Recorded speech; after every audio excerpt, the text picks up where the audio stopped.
Niché au cœur de Biarritz, entre océan et montagne, le musée Asiatica entraîne les visiteurs dans une aventure fascinante. La rencontre choc avec les civilisations asiatiques. Inde, Népal, Chine et Tibet principalement.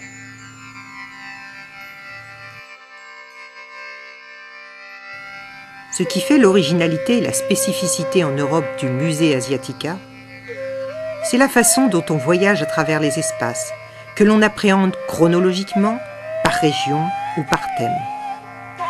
On n'agit pas seulement en spectateur passif. Certes, on regarde, on admire, on écoute, mais en plus, on a accès à la connaissance plus profonde, à la compréhension, grâce à des fiches, des catalogues, de nombreuses photographies et une bibliothèque exceptionnelle.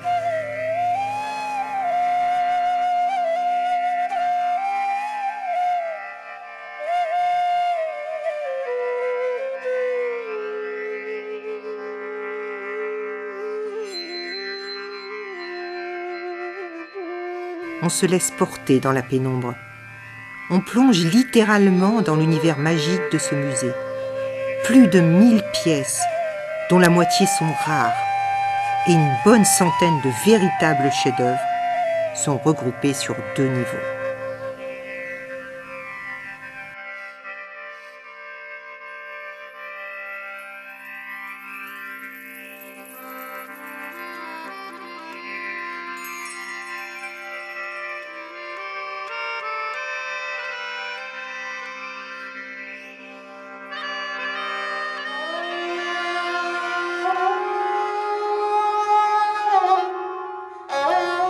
À son propre rythme, on découvre l'Inde. Entre autres, une déesse mère de plus de 6000 ans. Une collection de moras, visages de divinités transportés par les paysans. C'est aussi l'occasion d'admirer les sculptures védiques, des bijoux et des tissus.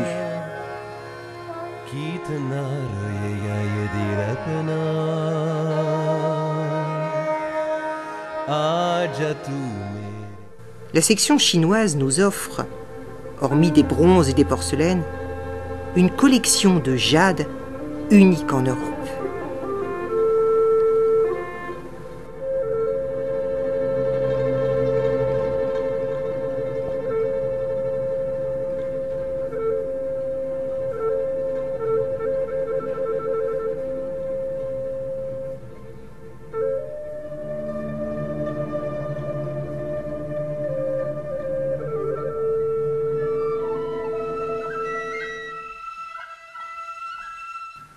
La salle réservée au Tibet est impressionnante. Elle renferme des œuvres d'une grande diversité et parmi les plus importantes du monde.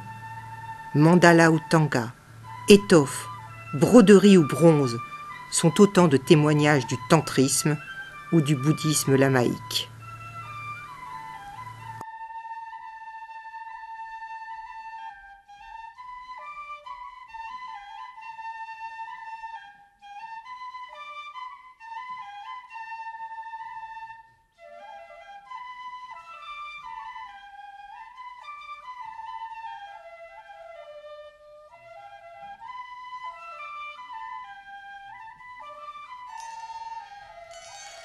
Enfin, ce qui frappe, outre la profusion de bronze doré, c'est le gigantisme des sculptures sur bois, telles qu'on peut en voir à Katmandou, au Népal, sur la maison de bois construite à partir d'un arbre sacré qui donna son nom à cette capitale.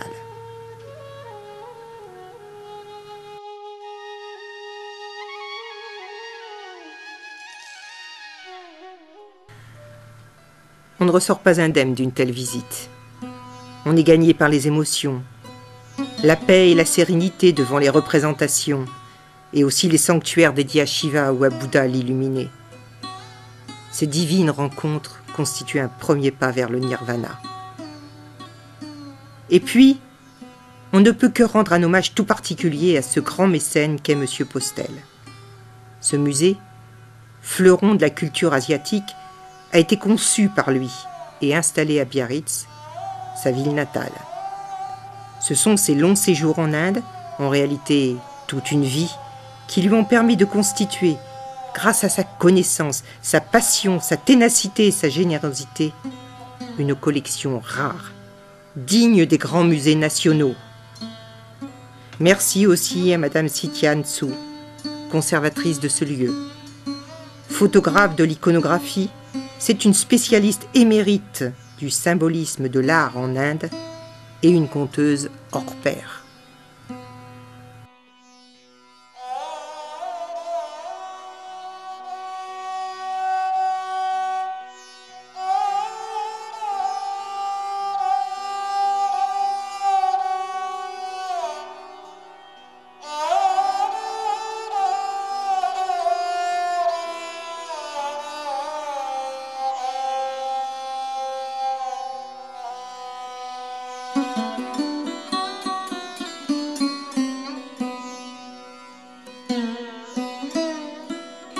Ce musée, c'est le fruit d'une collaboration et d'une passion partagée.